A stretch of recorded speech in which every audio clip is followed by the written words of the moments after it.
हमारे आप लोग ठीक ठाक है ना? गर्मी लग रही है? नहीं लग रही है? क्या बात है।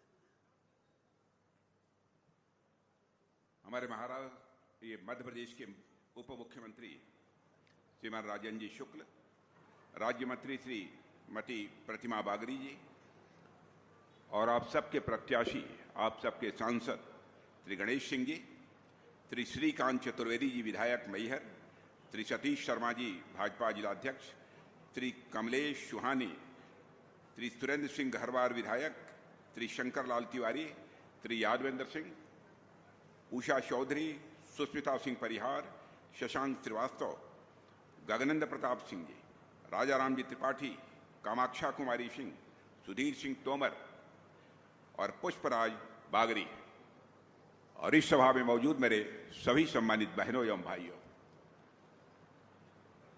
लंबे समय के बाद इस स्थान पर किसी सार्वजनिक सभा को संबोधित करने के लिए आप सबके सामने खड़ा हुआ हूं। लंबे समय के बाद आया हूं, फिर भी आप लोगों ने तालियां बजाकर, फूलों की हार पहनाकर हम लोगों का स्वागत किया है। भारत की परंपरा है और शिष्टाचार का तकाजा भी है। स्वागत, अभिनंदन और सलाम दुआ कभी एक तरफा नहीं होना चाहिए। इसलिए मैं भी अपनी तरफ से शीश झुकाकर आप सभी बहनों भाइयों का हार्दिक अभिनंदन करता हूं, आप सभी का स्वागत करता हूं। मेरे बहनों भाइयों, यदि आज आपके बीच में आया हूं, केवल एक काम के लिए आया हूं, गणेश सिंह को भारी मतों से विजय दिलाने की आप सबसे अपील करने के लिए आया। आप यह कह सकते हैं, क्या गणेश सिंह जी के बिना संसद नहीं चलेगी? बहनों भाइयों, संसद तो किसी भी तरीके से चल सकती है, लेकिन मैं लोकसभा का डिप्टी लीडर होने के नाते, उसके लीडर हैं हमारे आदरणीय प्रधानमंत्री जी और डिप्टी लीडर मैं हूं। संसद में यदि किसी प्रकार का अवरोध पैदा होता है तो आपके ही सांसद गणेश सिंह हम लोगों के सहयोगी बनकर बहुत ही प्रभावी भूमिका का निर्वाह करते हैं। इसीलिए मैं गणेश सिंह जी के लिए आप सबसे वोट मांगने आया हूं। कई अन्य राजनीतिक पार्टियां इस समय चुनाव के मैदान में हैं। सारी राजनीतिक पार्टियों से आप अच्छी तरह परिचित हैं। इन राजनीतिक पार्टियों को लंबे समय तक इस हिंदुस्तान में सरकार चलाते हुए किसी न किसी रूप में आपने देखा है। केंद्र में भी देखा है और राज्य में भी आपने देखा है। बहनों भाइयों, अपनी भारतीय जनता पार्टी के बारे में मैं कह सकता हूं, भारतीय जनता पार्टी 24 कैरेट की सोना है। बहनों भाइयों, 24 कैरेट की सोना है। आप यह कहेंगे कि आप 24 कैरेट का सोना भारतीय जनता पार्टी को क्यों कह रहे हैं? क्या आपके यहां सारे लोग दूध के धोए हुए हैं? मैं यह दावा नहीं करना चाहता कि भारतीय जनता पार्टी में सारे लोग दूध के धोए हुए हैं,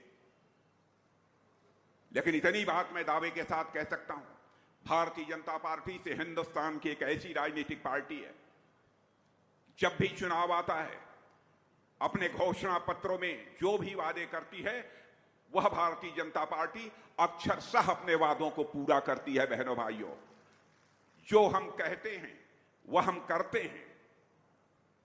हमारी कथनी और करनी में कभी अंतर नहीं रहा है। इसीलिए मैं कहता हूं कि भारतीय जनता पार्टी यह 24 कैरेट की सोना के समान है। मैं यह दावा नहीं करना चाहता कि भारतीय जनता पार्टी में कोई झूठ बोलता ही नहीं है। होंगे ऐसे लोग, व्यक्ति हो सकते हैं, लेकिन जहां तक पार्टी का सवाल है बहनों भाइयों, पार्टी पर भारत ही नहीं दुनिया का कोई व्यक्ति उंगली उठाकर नहीं कह सकता कोई दाग लगी हुई है। कांग्रेस पार्टी को तो मैं कहता हूं, अब यह जंग लगा हुआ लोहा है। 50 वर्षों तक इन्होंने इस हिंदुस्तान में अखंड हुकूमत की है। क्या भारत को शिखर तक नहीं ले जाया जा सकता था? 50 वर्षों का समय यह कम था? लेकिन आपने देखा कि हमारे प्रधानमंत्री मोदी जी ने 10 वर्ष के अंदर बहनों भाइयों करिश्मा करके दिखा दिया। कोई माने या ना माने, सारी दुनिया मानती है कि 10 वर्षों के अंदर भारत का कद सारी दुनिया में ऊंचा हुआ है। पहले हम विदेशों में जाते थे, यदि हम कुछ बोलते थे तो हमारी बातों को जिस गंभीरता पूर्वक लिया जाना चाहिए, अंतर्राष्ट्रीय मंचों पर नहीं लिया जाता था। लेकिन आज यह हम अंतर्राष्ट्रीय मंचों पर कुछ बोलते हैं भारत के प्रतिनिधि के रूप में। बहनों भाइयों, सारी दुनिया कान खोलकर सुनती है कि भारत बोल क्या रहा है। यह भारत की हैसियत सारी दुनिया में बनी है। 50 वर्षों के शासनकाल में यह कांग्रेस पार्टी नहीं कर पाई, उसको करके हम लोगों ने दिखाया है। हम ऐसी राजनीतिक पार्टी हैं, भारत का विकास भी करना चाहते हैं, लेकिन भारत की विरासत को भी हम सुरक्षित रखना चाहते हैं। आप यह कहेंगे कि विरासत को कैसे सुरक्षित करेंगे आप? मैं बहुत सारे मंदिरों का, बहुत सारे पुरातत्व शेष, उनके जीर्णोद्धार का, उनके उत्थान का जो काम किया है उसकी बहुत विस्तार में जाकर यहां पर चर्चा नहीं करूंगा। मध्य प्रदेश में स्थित बाबा महाकाल की नगरी की यहां पर मैं चर्चा करना चाहूंगा। कभी पूरी दुनिया के लिए काल गणना का, समय की गणना का केंद्र कोई नगरी हुआ करती थी तो बाबा महाकाल की नगरी हुआ करती थी। इसके महत्व को कांग्रेस की सरकारों ने भुला दिया।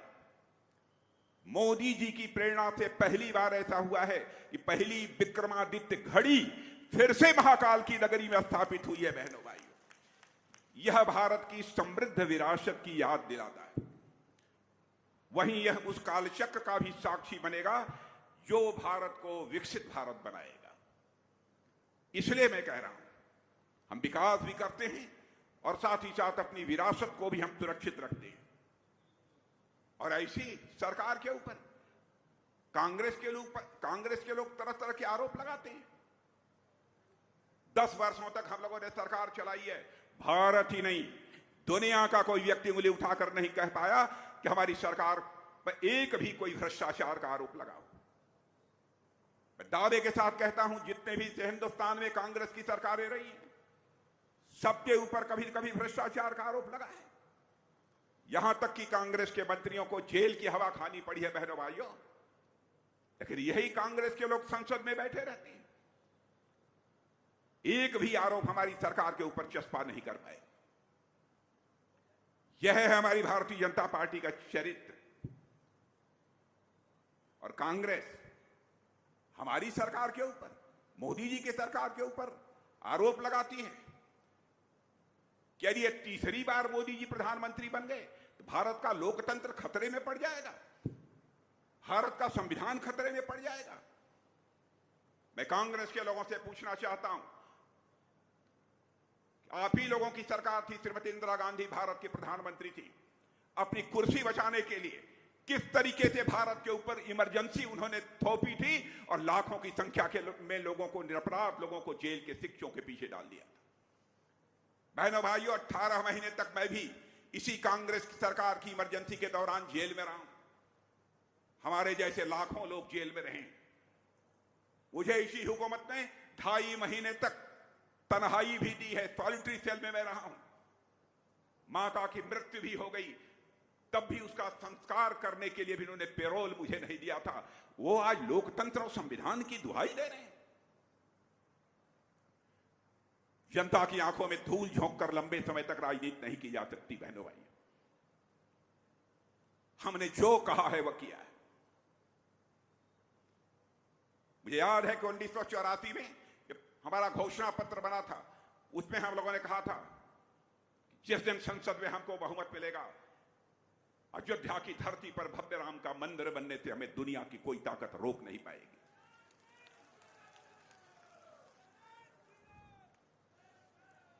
आपने संसद में बहुमत दिया, ईश्वर की कृपा थी, भगवान राम की कृपा थी कि अयोध्या की धरती पर उसी भगवान राम का भव्य मंदिर बन गया। और आज मैं मध्य प्रदेश की जनता को इस विशाल सभा के माध्यम से संदेश देकर जाना चाहता हूं। भगवान राम अपनी झोपड़ी से, अपनी कुटिया से निकलकर राजमहल में प्रवेश कर चुके हैं। भारत में राम राज्य का आगाज होकर रहेगा। बहनों भाइयों, मैं दावे के साथ कहता हूं, भारत में राम राज्य का आगाज होकर ही रहेगा, कोई रोक नहीं सकता है। फिर भी कांग्रेस के लोग हम लोगों पर आप आरोप लगाते हैं। हम लोगों ने कहा था धारा 370 समाप्त करेंगे, चुटकी बजाकर समाप्त कर दिया। आज जम्मू कश्मीर राज्य का वही दर्जा है जो हिंदुस्तान के अन्य राज्यों का दर्जा है। आप बैठ जाइए गणेश जी, आप बैठ जाइए, आप बैठ जाइए। आज जम्मू कश्मीर का वही दर्जा है जो हिंदुस्तान के अन्य राज्यों का दर्जा है। और बहनों भाइयों, आज जम्मू कश्मीर जिस तरीके से विकास के रास्ते पर तेजी से आगे बढ़ रहा है, मैं दावे के साथ कहता हूं, मुझे लगता है, मैं कोई ज्योतिषी नहीं हूं, मुझे लगता है कि पाक अधिकृत कश्मीर में रहने वाले लोगों को भी अब लगता है पाकिस्तान हमारा विकास नहीं कर सकता है। विकास यदि कोई कर सकता है तो भारत ही कर सकता है, प्रधानमंत्री मोदी ही कर सकते हैं। और शायद पाक अधिकृत कश्मीर के रहने वाले लोग भी ये कहेंगे, हम अब भारत वाले कश्मीर के साथ जाना चाहते हैं, यानी भारत के साथ जाना चाहते हैं। वैसे पाक अधिकृत कश्मीर का जहां तक प्रश्न है, हम तो वो हमारा था हिस्सा, आज है, और कल भी पाक अधिकृत कश्मीर हमारा रहेगा। मेरे बहनों भाइयों, अब यह मानकर चलते हैं क्या क्या हमारी सरकार ने किया है। बहुत विस्तार में जाकर सारी चीजों की मैं चर्चा करूंगा तो एक लंबा समय लगेगा, लेकिन सबसे बड़ी बात जिसकी आपको चिंता सताती है भ्रष्टाचार की। भ्रष्टाचार ने हिंदुस्तान को खोखला कर दिया। मैं याद दिलाना चाहता हूं, राजीव गांधी जी भारत के प्रधानमंत्री थे। एक बार उन्होंने चिंता व्यक्त करते हुए कहा था, क्या करूं, ऊपर से मैं 100 पैसा भेजता हूं, 86 पैसा भ्रष्टाचार की भेंट चढ़ पाता है और बामुश्किल 14 पैसा लोगों की जेब में पहुंच पाता है। इस चुनौती को किसी ने स्वीकार नहीं किया। पहली बार इस चुनौती को किसी ने स्वीकार किया तो भारत माता के सपूत हमारे प्रधानमंत्री नरेंद्र जी मोदी ने स्वीकार किया। और मुझे याद है, मैं भारत का गृह मंत्री था, प्रधानमंत्री जी बैठे थे, बगल में मैं भी बैठा था। अधिकारियों की एक बैठक चल रही थी। प्रधानमंत्री जी ने अधिकारियों को एक निर्देश दे रहे थे कि भाई इस हिंदुस्तान में रहने वाले सारे लोगों का बैंक में खाता खुल जाना चाहिए, जीरो बैलेंस अकाउंट खुल जाना चाहिए, एक पैसा न हो तब भी उनका खाता खुल जाना चाहिए। तो बहनों भाइयों, मैं तो अचंभित था। मैंने कान में पूछा कि मोदी जी खाता इतने सारे लोगों का खोल कर क्या होगा? उन्होंने कहा कि राजनाथ जी मैं बाद में बताऊंगा। बहनों भाइयों, उसका करिश्मा मुझे बाद में देखने को मिला। जनधन आधार और मोबाइल की एक ऐसी त्रिमूर्ति उन्होंने तैयार कर दी। जिस बात को लेकर राजीव गांधी ने चिंता व्यक्त की थी, उस चिंता ही समाप्त हो गई। आज दिल्ली के बैंक से 100 पैसा चलता है तो 100 का 100 पैसा आपके जेब में पहुंचता है। मेरे बहने भाइयों, एक पैसा भी भ्रष्टाचार की भेंट नहीं चढ़ने पाता। भ्रष्टाचार भाषण देकर नहीं समाप्त किया जा सकता। भ्रष्टाचार को यदि समाप्त करना है तो सिस्टम में बदलाव लाना पड़ेगा, व्यवस्था में बदलाव लाना पड़ेगा, तभी जाकर भ्रष्टाचार को समाप्त किया जा सकता है। और मैं यह भी कहना चाहता हूं, भय, भूख और भ्रष्टाचार से हम मुक्ति दिलाएंगे, यह कांग्रेस का नारा हुआ करता था। लेकिन वह अपने नारे पर अमल नहीं कर पाए, पूरा नहीं कर पाए। उसको यदि कोई पूरा कर रहा है तो हम लोग पूरा कर रहे हैं। बहनों भाई, मैं दावे के साथ कहता हूं, मध्य प्रदेश में भी ऐसी भी घटनाएं हमको सुनने को मिलती थी, छत्तीसगढ़ में, झारखंड में भूख के कारण बहुत सारे लोग दम तोड़ देते थे। लेकिन आज यह कोई नहीं कह सकता किसी परिवार में अन्न न मिलने के कारण, भोजन न मिलने के कारण किसी की मृत्यु हो गई। किसने यह करिश्मा किया है भारत में? 5-5 किलो मुफ्त राशन मुहैया कराना। और मैं आज आपको बतलाना चाहता हूं, यह राशन नहीं होगा, यह राशन आपको 5 वर्ष आगे तक भी मिलता रहेगा, आपको भरोसा दिलाता हूं। और ईमानदारी से बताइएगा, एक परिवार में मुझे मालूम है कि बहुत सारे ऐसी जगह हैं जहां 4-4, 5-5 लोग 5-5 किलो ले लेते हैं, खाते हैं, और जो बचता है फिर दुकान पर भी चला जाता है। यह भारत में कोई शिकायत नहीं कर सकता कि भूख के कारण किसी की मृत्यु हुई है। भ्रष्टाचार के बारे में मैं यह दावा नहीं करना चाहता कि भ्रष्टाचार समूल हमने समाप्त कर दिया, क्योंकि हम आपकी आंखों में झूठ बोलकर हम आपका समर्थन नहीं हासिल करेंगे। जब भी आपका समर्थन हासिल करना होगा तो आपकी आंखों में आंख डालकर आपका समर्थन हासिल करेंगे मेरे बहनों भाई। लेकिन काफी हद तक भ्रष्टाचार को रोकने में हम लोगों ने कामयाबी हासिल की। गरीब की कैसे चिंता की जाती है, मैं उदाहरण बहुत सारे हैं। जन औषधि केंद्र, आप जानते हैं आजकल दवाइयां कितनी महंगी हो गई हैं, लेकिन प्रधानमंत्री ने गरीबों की चिंता करते हुए, उनके स्वास्थ्य की चिंता करते हुए यह कहा कि सारे हिंदुस्तान में जन औषधि केंद्र खोले जाएंगे। जन औषधि केंद्र पर चले जाइए, आपको वैसे आम दुकान पर जितनी में 100 पैसे में दवा मिलेगी, तो मैं दावे के साथ कहता हूं जन औषधि केंद्र पर वह 75 और 80 पैसे में आपकी दवा मिल जाएगी। और गरीबों में यह भी मैंने देखा, किसी का आइडिया वो कोरोनरी ब्लॉक हो गई, मैंने हार्ट की नस, क्या कहते हैं उसको, कोरोनरी को हिंदी में क्या कहेंगे, जो हार्ट की नस जो वो हो जाती है, नली, हार्ट, उसके कारण हार्ट अटैक हो जाता है, लोग ब्लॉक हो जाती है, ब्लड की सप्लाई ठीक तरीके से नहीं होती है। अब जानते हैं जिनके पास पैसा होता था वही अपने हार्ट का इलाज करा पाते थे, गरीब नहीं करा पाता था। और लगभग 75,000 से लेकर 1 लाख रुपए में वह स्टंट मिलता था जो कि इसमें डाला जाता था। बहनों भाइयों, हमारे प्रधानमंत्री ने उस स्टंट की कीमत करके केवल 7,500 रुपया कर दिया है। बहनों भाइयों, किस सीमा तक उन्होंने चिंता की है। लेकिन सरकार चाहे भी जैसे हो हमारी बननी चाहिए, यह कांग्रेस के लोगों की चिंता रहती है। हिंदू मुसलमान इस नाम पर देश को बांटकर बराबर उन्होंने सरकार चलाई है। हम बहनों भाइयों जाति, पंथ और मजहब के आधार पर राजनीति करने वाले लोग नहीं हैं। हम इंसाफ और इंसानियत के आधार पर राजनीति करने वाले लोग। कांग्रेस के लोग कहते हैं तो आप 3 तलाक की प्रथा आपने क्यों समाप्त कर दी? यह तो मुस्लिम समाज का मामला था। कांग्रेस के दोस्तों को शायद यह मालूम नहीं है, कोई मां हो, कोई बहन हो, कोई बेटी हो, चाहे हिंदू हो, मुसलमान हो, ईसाई हो, पारसी हो, यहूदी हो, बहनों भाइयों, हम जैसे लोगों के लिए हमारी मां है, बहन है, बेटी है। कोई किसी से शादी करके और शादी के बाद 3 बार तलाक तलाक तलाक बोलकर उसकी छुट्टी कर दे, अन्य राजनीतिक पार्टियां उसे माफ करने। लेकिन बहनों भाइयों, सरकार बने या न बने, भारतीय जनता पार्टी नारी शक्ति का अपमान किसी भी सूरत में बर्दाश्त नहीं कर सकती।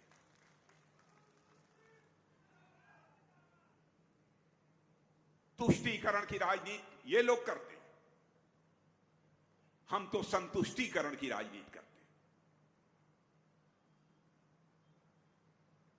चाहे जैसे भी हमको वोट मिलना चाहिए, भले ही यह समाज जाति, पंथ और मजहब में बच जाए। क्या क्या नहीं किया है इन लोगों ने, देश को बर्बाद किया है। और आज ही मैं इलाहाबाद में जब दिल्ली से चलकर जब मैं लैंड किया हूं, तो मैंने देखा, मैं गया था वहां के रिटायरिंग रूम में थोड़ी देर के लिए, तो वहां पर अखबार रखे थे, अखबार में देख रहा था। बहनों भाइयों, ध्यान से सुनिए, दुनिया का सबसे ताकतवर देश अमेरिका माना जाता है। अमेरिका के एम्बेसडर ने एक किसी फोरम पर, किसी मंच पर बोलते हुए कहा है, देशवासियों को कहा है, ऐ देशवासियों, देश माने दुनिया के दूसरे देशों में रहने वाले लोगों को भी कहा है, अगर आपको भविष्य देखना चाहते हैं, अगर आप भविष्य देखना चाहते हैं तो भारत में आइए। अगर आप भविष्य को महसूस करना चाहते हैं तो भारत में आइए। अगर भविष्य पर काम करना चाहते हैं तब भी दुनिया वालों भारत में आइए। यह मैं नहीं कह रहा हूं, यह अमेरिका के एम्बेसडर मिस्टर एरिक गारसेटी ने कहा, और यह कल ही कहा है। माने अमेरिका जैसे ताकतवर देश की धारणा भारत के बारे में यह बदल गई है।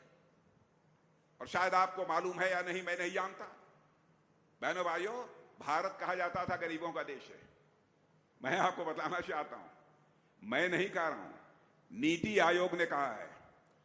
बहुत सारे अर्थ से जुड़ी हुई जो संस्थाएं हैं, फाइनेंशियल फर्म्स हैं, उन्होंने कहा है कि मोदी जी के प्रधानमंत्री बनने के बाद भारत में 25 करोड़ लोग गरीबी रेखा से बाहर हो गए हैं। मेरे बहनों भाई, मैं दावे के साथ कहता हूं, यहां भी जितने लोग बैठे हैं, यदि किसी के पास कच्चा मकान रहा होगा तो उनको पक्की छत मिल गई होगी। और यदि कोई आपके गांव में बचा है तो गणेश सिंह को नोट करा देना। मैं दावे के साथ कहता हूं, उसकी भी छत पक्की होकर रहेगी। मैं मध्य प्रदेश की माताओं बहनों को देखा है, मैंने राजस्थान की माताओं बहनों को देखा है, घड़े पर घड़ा पानी का भरकर, 5-5, 6-6 घड़े भरकर दूर से गर्मी के दिनों में पानी लेकर पीने के लिए, स्नान करने के लिए, खाना बनाने के लिए घरों में लेकर आती थी। किसी प्रधानमंत्री के अंदर वह संवेदनशीलता नहीं थी। पहली बार उनकी चिंता किसी ने की है तो हमारे प्रधानमंत्री मोदी जी ने की है बहनों भाइयों। और ये फैसला कर लिया, हम सब लोग मौजूद थे, फैसला कर लिया, हिंदुस्तान में हम एक घर भी नहीं शेष बचने देंगे जिस घर में नल के माध्यम से जल न पहुंच जाए। और सतना में यह हो रहा है कि नहीं गणेश सिंह जी? सतना में भी काम हो रहा है ना, अभी चल रहा है काम। जिसके घर में न पहुंचा हो मत कहिएगा कि मैंने नहीं पहुंचा। क्या कभी आपने कल्पना किया था कि वह भी दिन आएगा? छोटी छोटी बातों की चिंता बराबर हमारी सरकार ने बहनों भाइयों की है। सड़कों का जहां तक सवाल है, 10 साल पहले आपने सड़कों की हालत देखी होगी और आज आप सड़कों की हालत देखेंगे, आपको जमीन आसमान का अंतर दिखाई देगा। कांग्रेस के लोगों से पूछिए ईमानदारी के साथ, जब आपकी सरकार थी तो प्रतिदिन 7 किलोमीटर 8 किलोमीटर नेशनल हाईवे बनती थी। क्या कारण है कि मोदी जी के आने के बाद यह नेशनल हाईवे 38 से लेकर 40 किलोमीटर प्रतिदिन भारत में बन रही है? करिश्मा हो रहा है भारत में। यह कोई छोटी बात नहीं है। अब मैं रक्षा मंत्री हूं, जानते हैं भारत चीन की सीमा, जो भारत पाकिस्तान की सीमा लगी हुई है, कांग्रेस के जो रक्षा मंत्री हुआ करते थे वह कहते थे चीन की सीमा पर न सड़क बनाओ, न कोई बुनियादी ढांचा का विकास मत करो, इंफ्रास्ट्रक्चर डेवलप मत करो, वहां पर पानी होने की भी व्यवस्था मत करो। सीमा के पास भी हमारे भारत के रहने वाले लोग हैं, रहते हैं, लेकिन सड़क मत बनाओ, बिजली मत लगाओ, कोई सुविधा मत दो। नहीं होगा यह कि चीन के लोग सीमा क्रॉस करके भारत में आ जाएंगे और चीन अपनी तरफ सारा काम कर रहा है और कांग्रेस के लोग चुप्पी साधे बैठे थे। बहनों भाइयों, हम लोगों की सरकार आने के बाद मोदी ने कहा कि राजनाथ जी रुकना नहीं है, हम भी सीमा के पास बुनियादी ढांचों का विकास करेंगे, हम भी बिजली लगाएंगे, सड़क बनाएंगे। बहनों भाइयों, आप यदि जाना चाहते हैं तो सड़कों के माध्यम से सीमा तक जा सकते हैं। सीमा के पास रहने वाले गांव हमारे यहां अंतिम गांव नहीं है। कांग्रेस इसे अपने देश का अंतिम गांव मानती थी, लेकिन हम सीमा के पास रहने वाले अपने गांव को पहला गांव मानते हैं। बहनों भाइयों, पहला गांव मानते हैं। और आपको आश्चर्य होगा, तो गोले, बम, मिसाइल, बंदूक, फायर आर्म राइफल्स वगैरह, फाइटर प्लेन बराबर यह दुनिया के दूसरे देशों से हमारी सरकार आयात करती थी, मंगवाती थी। हमारे प्रधानमंत्री ने कहा कि अब यह सिलसिला बंद होना चाहिए, यह सब चीजें भारत की धरती पर बननी चाहिए, भारतवासियों के हाथों से बननी चाहिए। और 7-8 वर्षों के अंदर यह करिश्मा हुआ है। बहनों भाइयों, आपको आश्चर्य होगा, हम लोग पहले केवल 600 करोड़ रुपए की छोटी छोटी चीजें कुछ कमजोर देशों को भेज देते थे। आज हम फाइटर प्लेन भी भारत में बना रहे हैं, भारतवासियों के हाथों से बना रहे हैं। हम ब्रह्मोस मिसाइल भी भारत में बना रहे हैं, भारतवासियों के हाथों से बना रहे हैं। और केवल भारत के सेना के जवानों को ही मुहैया नहीं करा रहे हैं, बल्कि दुनिया के दूसरे देशों को भी हम ब्रह्मोस मिसाइल और फाइटर प्लेन बेच रहे हैं। मेरे बहनों भाई, 21,000 करोड़ रुपए से अधिक का अभी अभी एक्सपोर्ट किया है।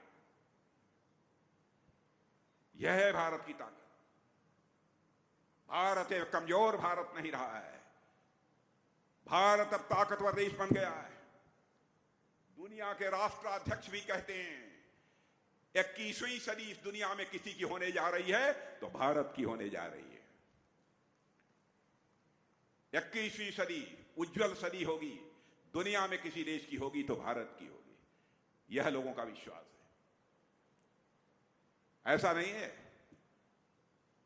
कि हम लोगों को कभी विफलता न मिली हो। ईमानदारी से मैं कहना चाहता हूं, हम लोगों को भी कभी कभी असफलता मिली है। अब जैसे चंद्रयान 2 की मैं आपको याद दिलाना चाहता हूं। चंद्रयान 2 हमारे वैज्ञानिकों ने रात दिन कोशिश करके बरसों कोशिश की कि हम चंद्रमा पर पहुंच जाएं और चंद्रमा पर अपना लैंडर वहां लैंड कराएं। बेचारे नहीं कर पाए। तो प्रधानमंत्री का देखिए संवेदनशीलता। और बहनों भाइयों, मैं देख चुका हूं, क्योंकि हमारे यहां भी लगभग 8000 वैज्ञानिक हमारे रक्षा मंत्रालय में काम करते हैं, डीआरडीओ में। बहुत सारी चीजें बनाते हैं, रॉकेट, मिसाइल जैसा बहुत चीजें बनाते हैं। जब टेस्ट करते हैं तो 1-2 बार वह टेस्ट देखने के लिए मैं गया था। उड़ीसा में मैं गया था एक स्थान पर, उस स्थान की चर्चा नहीं करूंगा। मैं वहां गया था, सारे वैज्ञानिक सब अपने अपने पूरे जो सेट होता है कंप्यूटर का वहां पर बैठे हुए थे, सैकड़ों वैज्ञानिक। और उसके बाद वहां से लॉन्च की गई एक मिसाइल, एक रॉकेट था या मिसाइल कुछ लॉन्च की गई वहां से। सारे वैज्ञानिकों ने उसी वहीं बैठकर उस लेबोरेटरी में, प्रयोगशाला में तालियां बजाई कि हमारा जो यह प्रयोग था अब सफल होने जा रहा है। हजारों किलोमीटर दूर जाने के बाद उसको जिस सिलेंडर से बाहर निकलना चाहिए था, एक छोटे सिलेंडर को, वह नहीं निकल पाया। उसके बाद हमारे वैज्ञानिकों के सब आंखों में आंसू आ गए, रोने लगे। मुझे 2 घंटे रुककर अपने वैज्ञानिकों को ढाढ़स बंधाना पड़ा कि आप चिंता मत करो, आपके कौशल पर, आपके ज्ञान पर, आपकी मेधा पर, आपकी वैज्ञानिकता पर हमको पूरा भरोसा है। वैसे ही जब चंद्रयान 2 नहीं पहुंच पाया चंद्रमा पर, जब वैज्ञानिक हताश निराश हो गए, उनके आंखों में आंसू आ गए, तब उनको ढाढ़स बढ़ाने के लिए हमारे प्रधानमंत्री सारा काम छोड़कर सुबह हुई होते हुए उन वैज्ञानिकों के पास पहुंच गए और गले से लगाकर वैज्ञानिकों को ढाढ़स बनाया। और उसके बाद उन्हीं वैज्ञानिकों ने चंद्रयान 3 तैयार किया और चंद्रयान 3 को चंद्रमा के दक्षिणी ध्रुव पर लैंड करा दिया। विश्व में पहला देश यह भारत बन गया जो कि चंद्रमा के दक्षिणी ध्रुव पर अपना लैंडर लैंड कराने में उसने कामयाबी हासिल कर ली। बहनों भाइयों, ऐसी बहुत सारी चीजें हैं। अब जैसे भारत के कद के बारे में आप देखिए, एक बार ऐसा हुआ, आप जानते हैं, रूस और यूक्रेन, इन दोनों के बीच लड़ाई चल रही है लगभग 2 वर्षों से। मालूम है कि नहीं लोगों को? रूस और यूक्रेन के बीच लड़ाई चल रही है, मालूम है? कितने लोगों को मालूम है? जरा मतलब हाथ में। अरे वाह, मध्य प्रदेश में बड़े जागरूक लोग हैं भाई। 2 साल से लड़ाई चल रही है। लड़ाई शुरू हुई थी, बराबर रूस की तरफ से भी तोप, गोले, मिसाइल चल रही थी, यूक्रेन भी इधर से मार रहा था। हमारे भारत के लगभग 25-26 हजार बच्चे वहां पर, कोई MBBS की पढ़ाई कर रहा था, कोई इंजीनियरिंग की, कोई मैनेजमेंट की।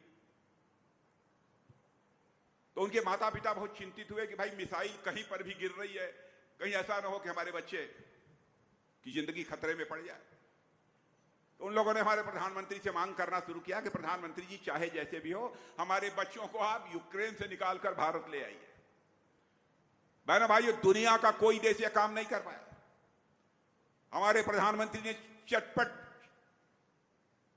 रूस के राष्ट्रपति मिस्टर पुतिन से बात की और वहीं पर यूक्रेन के राष्ट्रपति मिस्टर जेलेंस्की से बात की और अमेरिका के राष्ट्रपति मिस्टर बाइडेन से बात की। और आपको जानकर खुशी होगी कि 4.5 घंटे के लिए युद्ध रुक गया और हमारे 22,500 बच्चे वहां से चलकर भारत पहुंचे। यह है भारत, यह है भारत की शक्ति। कोरोना का संकट आपने देखा। भारत दुनिया का अकेला देश है जिसमें कि मैं दावे के साथ कहता हूं, जितने आप लोग खड़े हैं सबको कम से कम कोरोना का टीका, जिसे वैक्सीन कहते हैं, 2-2 टीका आपको लग गया होगा, कम से कम, नहीं तो 3-3 टीका लगा है। 2 तो लगा ही होगा, किसी को 3 टीके भी लगे। यदि लगे हैं, सच्चाई है, हमारी बात सही हो तो हाथ उठाइए, नहीं मत उठाइएगा, सबको लगे। आप जानते हैं दुनिया के बड़े बड़े जो विकसित देश हैं बहनों भाइयों, वहां भी सबको वैक्सीन की 2 डोज 3 डोज नहीं लग पाई है। लगी है तो 140 करोड़ वाले भारतवासियों को ही लगी है। यह है करिश्मा। इसलिए हम आपसे वोट मांगने के लिए आए हैं। और भारत अर्थव्यवस्था, धन दौलत के मामले में दुनिया में 11वें स्थान पर खड़ा था, अब जंप लेकर 5वें स्थान पर आ गया है। अब जानते हैं 2026 समाप्त होगा, 2 साल 2.5 साल के बाद हमारा भारत अर्थव्यवस्था, धन व दौलत के आकार के मामले में दुनिया की टॉप 3 कंट्रीज में आकर खड़ा हो जाएगा। यह मैं नहीं कह रहा हूं, दुनिया की बड़ी बड़ी फाइनेंशियल फर्म्स कह रही हैं, मॉर्गन स्टैनले कह रहे हैं। मैं हर चीज प्रमाण के साथ बोलता हूं, अप्रमाणिक चीज मैं कभी नहीं बोलता हूं। अब हमारे पास एयरफोर्स है, आर्मी है, नेवी है। हमारे कुछ नेवी के जो रिटायर्ड ऑफिसर्स थे वह कतर गए थे, कतर में अपना कुछ काम वाम करते थे कुछ कंपनियों में। किसी मामले में कतर की कोर्ट ने उन्हें फांसी की सजा दे दी। और बहनों भाइयों, बहुत संकट की स्थिति पैदा हो गई। चाहे जो भी हो, हर के बावजूद हमारे भारतवासी थे और सारे परिवार के लोग मानकर चल रहे थे कि अब चूंकि दुनिया के दूसरे देश में फांसी की सजा हुई है, अब हमारे लोग बच कर नहीं आएंगे, उनको फांसी की सजा दे दी जाएगी। हमारे प्रधानमंत्री ने हिम्मत नहीं हारी, उन्होंने कतर के प्रेसिडेंट से बातचीत की टेलीफोन के माध्यम से। और आपको जानकर खुशी होगी कि वहां के राष्ट्रपति ने सारे के सारे हमारे जितने भी नेवी के सब सारे जवान थे जिनको फांसी की सजा दी गई थी, उनकी फांसी की सजा को माफ कर दिया बहनों भाइयों, और सकुशल वह भारत आ गए। कोई ऐसा अपराध नहीं किया था उन्होंने कि उनको फांसी की सजा दी है। मैं विशाखापट्टनम गया था, वहां पर मेरी सभा थी। मुझे देखकर उन जवानों को, जब मैंने ये चर्चा की, कुछ जवान खड़े हो गए, हम ही कतर में थे जिसे फांसी की सजा दी गई थी। यह है भारत की ताकत। और ये कांग्रेस के लोग, अरे रंश मात्र भी कम का आंखों में थोड़ी बहुत हया होनी चाहिए। हमारा देश यदि सर्जिकल स्ट्राइक और एयर स्ट्राइक करता है तो हमारे सेना के जवानों से प्रमाण मांगते हैं, प्रमाण दो। सारी दुनिया स्वीकार करती है।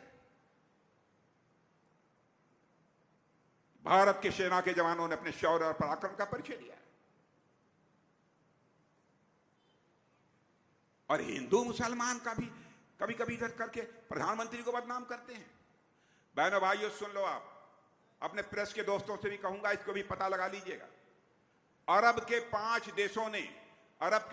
देशों में उनके यहां का जो सबसे बड़ा सम्मान होता है वो दुनिया में शायद ही किसी को मिला होगा।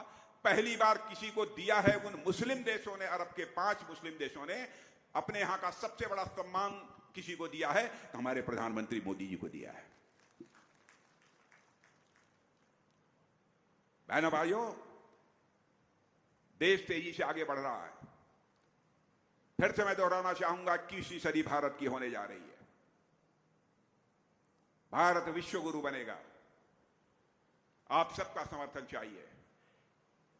किसी को यदि थोड़ी बहुत किसी बात को लेकर नाराजगी हो तो मैं ये कहूंगा कि प्रश्न देश का है, व्यक्ति का प्रश्न नहीं है। प्रश्न देश का है। आप वोट किसी व्यक्ति के लिए नहीं कर रहे हैं, आप वोट कर रहे हैं तो भारत माता का मस्तक सारी दुनिया में ऊंचा करने के लिए आप वोट कर रहे हैं। और मुझे पूरा विश्वास है कि आप सबका पूरा समर्थन प्राप्त होगा। इसी आशा विश्वास के साथ पुनः एक बार शीश झुकाकर आप सभी का अभिनंदन करते हुए अपना निवेदन समाप्त करता हूं।